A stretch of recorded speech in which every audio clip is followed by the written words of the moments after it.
Opposition ने फैसला किया है कि नो कॉन्फिडेंस मोशन हम लाएंगे स्पीकर के खिलाफ। देखिए, मैं उस अपोजिशन का हिस्सा नहीं हूँ और वो क्या करते हैं क्या नहीं करते वो जाने, उनका काम जाने। मैं सिर्फ इतना समझती हूँ कि मैंने 18 साल में ऐसे नहीं देखा है जिस तरीके से ये हाउस चलाया जा रहा है। और सरकार को और स्पीकर साहब से मैं गुजारिश करती हूँ कि जो यहाँ पे आधी एमपीज पहुंचे हैं उनको भी लोगों ने चुन के भेजा, आधे देश ने उनको भेजा है। सिर्फ सरकार को नहीं, देशवासियों ने चुना है, ऑपोजिशन को भी चुना है। और चुना इसलिए कि हम वहां जाके लोगों की आवाज उठाएं और सरकार की गलत नीतियों के बारे में सरकार को जगाएं। पर जे आप बोलने ही नहीं देंगे तो फिर इस हाउस में लोगों का पैसा खर्चा क्यों किया आपने? मैंने पहली बार 18 साल में देखा कि प्रेसिडेंशियल एड्रेस ही नहीं, विपक्ष को बोला गया कि या तो आप वो बोलिए जो हम चाहते हैं, पर जो आप चाहते हैं वो आप बोल ही नहीं सकते। सारे विपक्ष का मुंह आप बंद कैसे कर सकते हैं? हर एक को इधर हक है अपनी बात रखने का, और पक्ष जो मर्जी बोली जाए, उनके एमपीज कुछ भी बोल लें।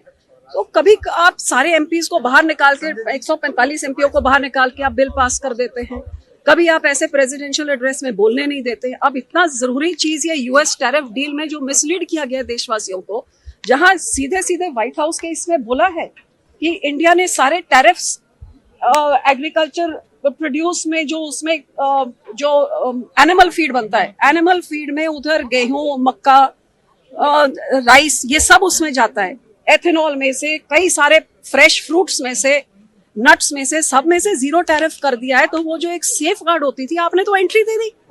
और किसान, अब एप्पल वाले किसान पूछे पहाड़ों में क्या किसान, हिंदुस्तानी एप्पल का क्या हुआ जब से विदेशी एप्पल आया है?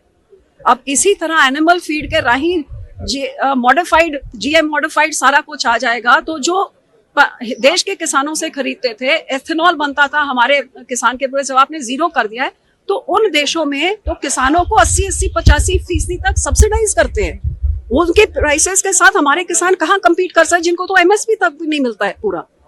तो ये किसानों के, आप देश के किसानों को बर्बाद करके देश आबाद नहीं कर सकते।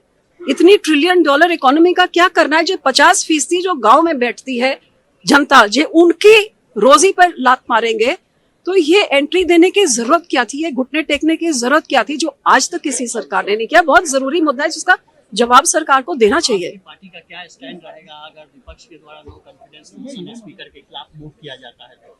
देखिए, ये मेरी पार्टी फैसला करेगी, मैं विपक्ष का हिस्सा नहीं हूँ। मैं अब भी आग्रह करती हूँ कि सरकार कोई समझौता करे, विपक्ष को बोलने दे। यहाँ पे हम सब भेजे गए हैं बोलने के लिए। जे आप बोलने में ही बैन, गैग लगा देंगे, बैन लगा देंगे, तो ये क्यों बनाया ये फिर पार्लियामेंट नया वाला?